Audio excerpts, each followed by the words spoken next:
যারা হতাশ, যাদের জীবন ভাল লাগে না, মরে যেতে মনে চায়, গার্লফ্রেন্ড গালি দিছে, আছে না নাই? আবার বয়ফ্রেন্ড গার্লফ্রেন্ডের গালি দিছে, এ ওড়না পেঁচায়া ফ্যানের মধ্যে ঝুলে আত্মহত্যা করে। কত বড় পাগল, তুই মরলি কেন? গালি দিছে তো কি হয়েছে? হ্যাঁ, বুঝতে চায় না, হতাশ হয়ে যায়। আর বয়স কম তো, ইচড়ে পাকা, অল্পতে কাবু হয়ে যায়। এই সূরাগুলো পড়ে না, এখানে আশার বাণী আছে। আজকে আমি জানি কথা শোনাবো আপনাদেরকে, শুরুতে আগে সংক্ষেপে বলে দিই। এই সূরার মূল কথা হচ্ছে, মানে সেন্ট্রাল থিম বা সাবজেক্ট ম্যাটার সূরাতুদ দোহার কেন্দ্রীয় আলোচ্য বিষয় হচ্ছে নিরাশ হবেন না, হতাশ হবেন না, হাল ছাড়বেন না, ভরসা রাখবেন কার উপর?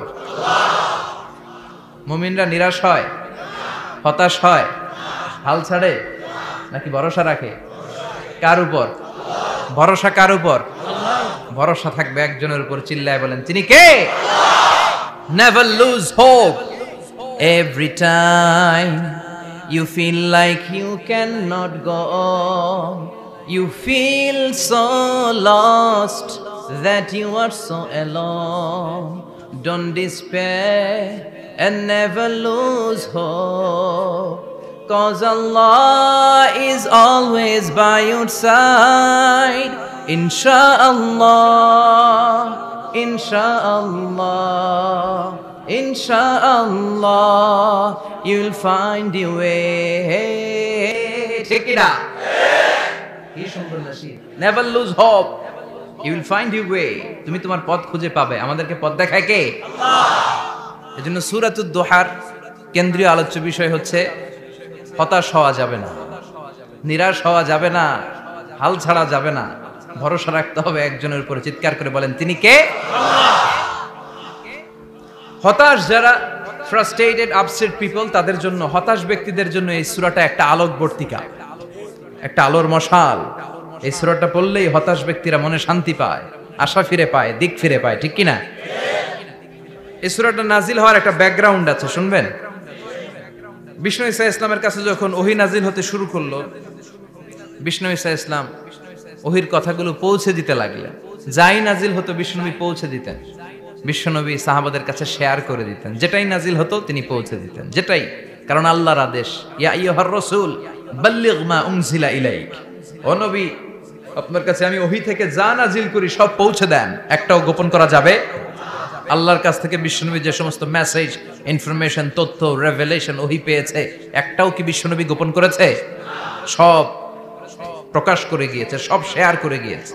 বিশ্বনবী শেয়ার করতে লাগলেন। সকালে যা নাজিল হয় শেয়ার করেন, দুপুরে নাজিল হয় শেয়ার করেন, রাতে নাজিল হয় শেয়ার করেন, শেয়ার করতে লাগলেন। কিন্তু কি অবাক করা কাণ্ড, হঠাৎ করে এই ওহী আসার ধারাবাহিকতা আল্লাহ বন্ধ করে দিলেন। ওহী আর আসে না, আকাশ থেকে নতুন তথ্য আর নামে না। ঘটনা কি? ওহী আসে না কেন? তথ্য আসে না কেন? জিব্রাইল আসে না কেন? কোন বর্ণনা এসেছে 15 দিন, কোন বর্ণনায় 1 মাস, 3 মাস, এমনকি 6 মাস পর্যন্ত বর্ণনা পাওয়া যায় যে বিশ্বনবীর কাছে 6 মাস ওহী আসে নাই। বিশ্বনবী তো অবাক, ঘটনা কি? ওহী নামে না কেন? আর ওহী না আসলে তো বিশ্বনবী শেয়ার করতে পারে না।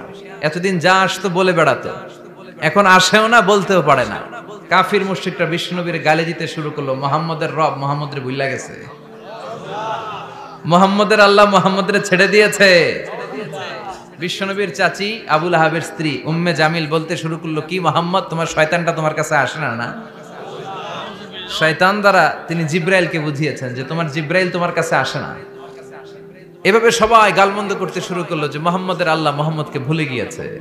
বিষ্ণু ঈসা ইসলাম নিজেও হতাশ হয়ে গেলেন। কি রে, ওহী আসে না কেন? আমার কোনো ভুল হচ্ছে না তো? আমার কোনো অপরাধ হয়ে গেল না তো? আল্লাহ কি আমার উপর অসন্তুষ্ট হয়েছেন? আল্লাহ কি আসলেই আমারে ভুলে গেছেন? আল্লাহ কি আমাকে ত্যাগ করেছেন? তিনি কি আমার উপর রেগে আছেন?